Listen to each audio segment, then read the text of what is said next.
Photo, Colleen Hayes, HBO, TV reviews. All of our TV reviews in one convenient place. After a strong return, Veep slows down in Discovery Weekend, focusing less on re-establishing the show's trademark rhythms and energy and more on setting up the rest of the season to come. Selina has taken the weekend off of campaigning in Iowa to attend megadonor Felix Wade's Discovery Weekend, a retreat in the Aspen countryside for movers and shakers in politics, entertainment, and industry. This allows for plenty of fun as Selina talks her way into and out of Wade's good graces, but the structure of the weekend leaves most of Selina's team with little to do. Dan contemplates settling down before reverting to type, prompting Amy to decide to get an abortion, and Ben and Kent wittily react to everything happening around them. This ensemble can make a lot out of not much to do, but after such an impressive premiere, Discovery Weekend underwhelms. Instead of its ensemble, the episode focuses on a handful of guest stars.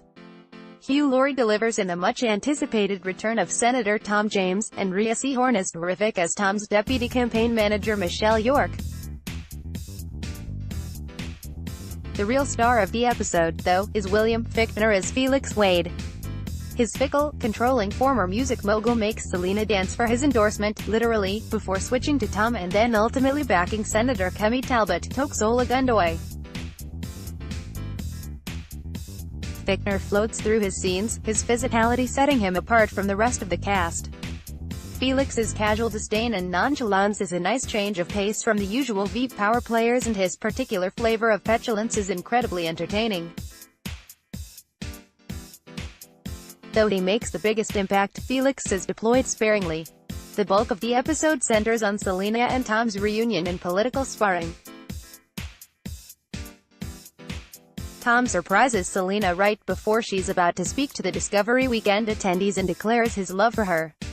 This throws her off her game and she bombs her speech, losing Felix's support, but it's unclear whether that was Tom's sole intent, or merely a happy outcome. The episode refuses to come down on one side or another, giving the pair a warm, romantic moment later on where they reminisce over health scares and what could have been. It's a lovely scene, albeit one that feels lifted from a different show.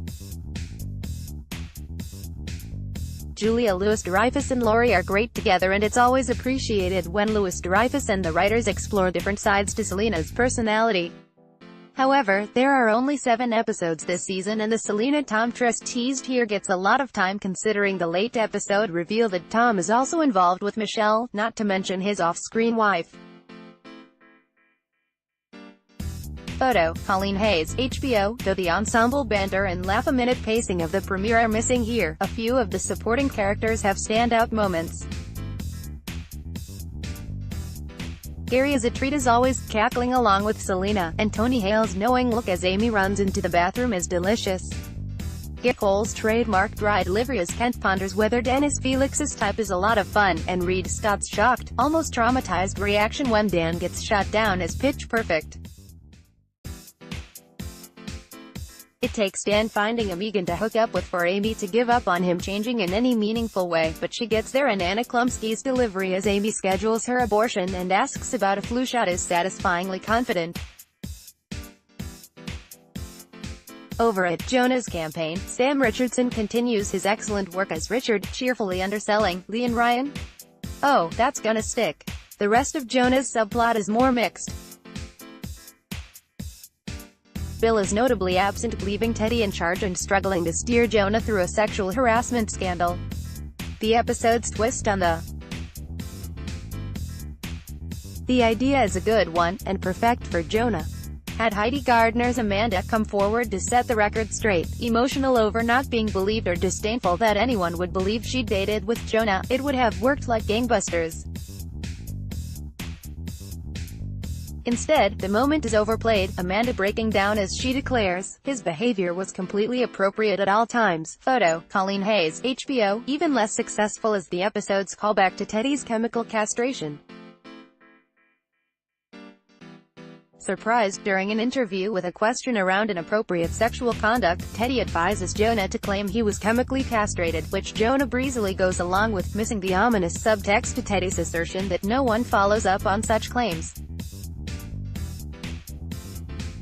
The exchange is awkward and completely inorganic. Not only would Jonah never agree to say he'd been chemically castrated, such a claim would raise the scandal's profile instead of making it go away. The line only exists to remind the audience of Teddy and Jonah's history and to set up an eventual late-season payoff. It's disappointing. Veep usually has much tighter writing than this. It may not have the propulsion and excitement of Iowa, but as a table setter, Discovery Weekend works.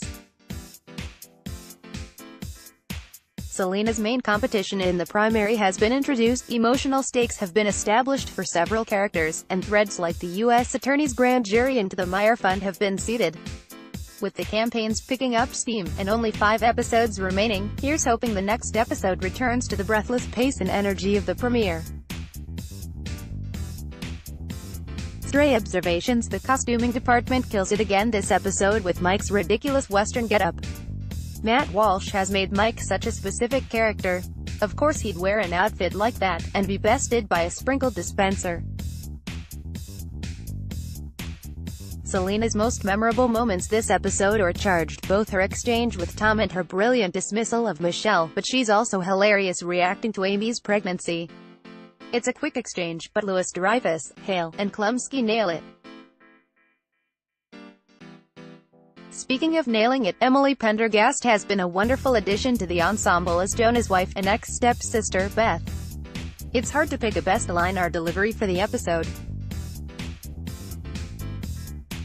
For me, it's between Selina's description of what she's looking for in a bath bomb at the moment, along with Gary's, I think it's peppermint, and Dan's contemplative assertion to Amy at the Little Trout deck about what does and doesn't make one feel alive. Honorable mention to Selina's description of Mike as that fat-faced, freckled fuck-it-up Agus.